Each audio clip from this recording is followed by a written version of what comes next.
Shalom Yeladim. Let's continue learning about Parshat Pinchas. Hashem went to Moshe and he said, "Listen, Moshe, we are very near to coming into Eretz Yisrael. And because you are not going into Eretz Yisrael, you are going to pass away very, very soon in the Midbar." What do you think Moshe said? Do you think Moshe said something about himself when he heard that news? Do you think he said, "Oi, please Hashem"? Do you know what Moshe Rabbeinu's first thought was? "Oi, if I'm not here to lead the Bnei Yisrael, who is going to take care of them? Who are going to look after the Bnei Yisrael?"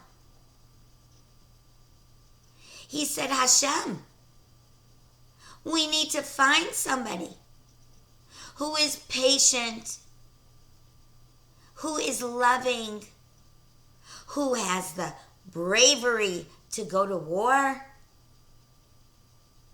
We need to find a leader for Klal Yisrael before I pass away."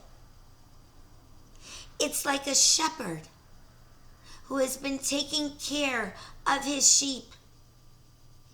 He knows exactly which one needs water at which time.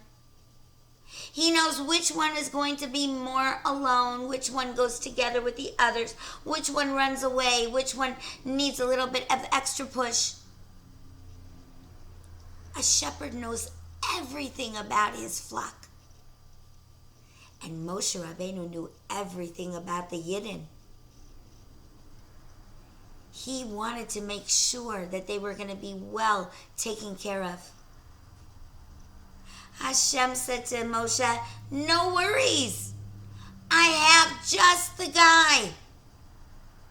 And you know him very well. His name is Yehoshua. Yehoshua is going to be the one that's going to lead Klal Yisrael into Eretz Yisrael and settle the land, and he will be the leader." Wow, that's a very special, important job. How did Yehoshua get that job? Well, let's learn a little bit about Yehoshua. First of all, Yehoshua was the best student of Moshe Rabbeinu. Wherever Moshe Rabbeinu went, Yehoshua would go too. Not because he was spying on him. He wanted to learn about what he does.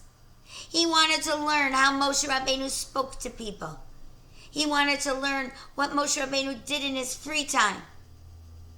He wanted to see how Moshe Rabbeinu had a special connection to Hashem. He wanted to see Moshe Rabbeinu's love of Torah. So wherever Moshe was, his Talmud Yehoshua was there too. We know the famous story that when Moshe Rabbeinu went up to Har Sinai to get the Luchos, it was Yehoshua who sat at the bottom of the mountain for 40 days and 40 nights, not moving, until his Rebbe came back. Wow, that's special. What's another thing that we know about Yehoshua? That when Yehoshua was chosen to be one of the Meraglim, the spies, Moshe Rabbeinu added the extra Yud to his name.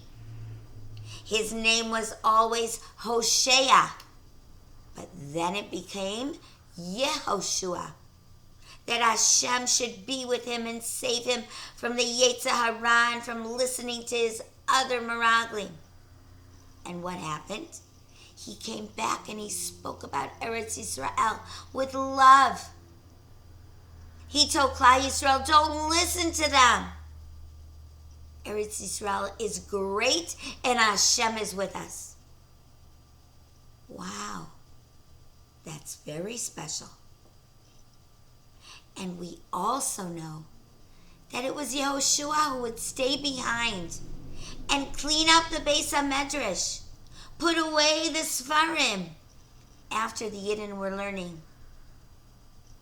No one asked him. It wasn't his job. But he had a love of Torah and had a kavod HaTorah, an honor for the Torah. How could a place that Torah is learned be left messy and not neat? And because of that special love, he would clean up. He would make sure that it was beautiful for the next time the Yidden came to learn. Hashem was watching. He didn't do it for other people to say, "Ha, great job, high five." No. He did it because he knew it was the right thing to do. And Hashem saw that. He said, wow, a person who does this without being asked must love my Torah so much. This is a man who's going to keep the mitzvot. This is a man that's going to honor the Torah no matter what. Wow. Now that's special. So we can imagine now why Yehoshua was picked to be the next leader. He had learned all that he could learn from Moshe Rabbeinu, his teacher. He had a love of Eretz Yisrael, and they were going into Eretz Yisrael. And he had a love of Torah and mitzvot so that he could do the mitzvot no matter what. Even being a leader and being in charge, he would never let the Torah and the mitzvot be forgotten. That's why Yehoshua was chosen. Moshe Rabbeinu took Yehoshua and he put his hands on top of his head. And when he did that, a nace happened. All the Kedusha and all Moshe Rabbeinu's specialness and all his leadership qualities, what it takes to be a leader, was passed on to Yehoshua. And he did this in front of Klal Yisrael. So later, no one would ever say, "Who appointed you? You are not as great as Moshe. We don't have to listen to you." Moshe Rabbeinu showed Yehoshua kavod, honor.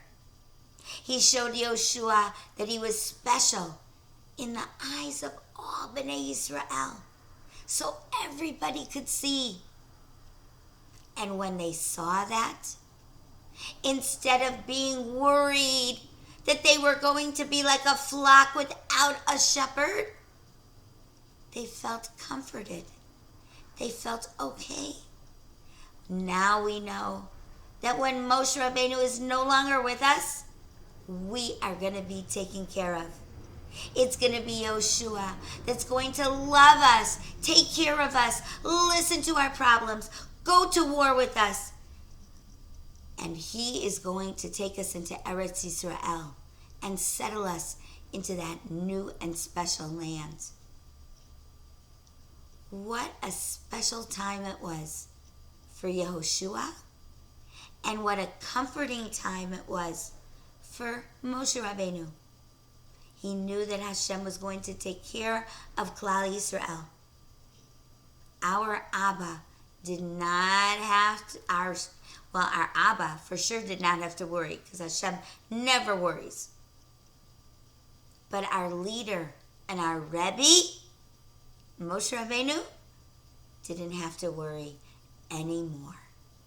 Have a wonderful, wonderful Shabbat, Yeladim. We'll see you soon.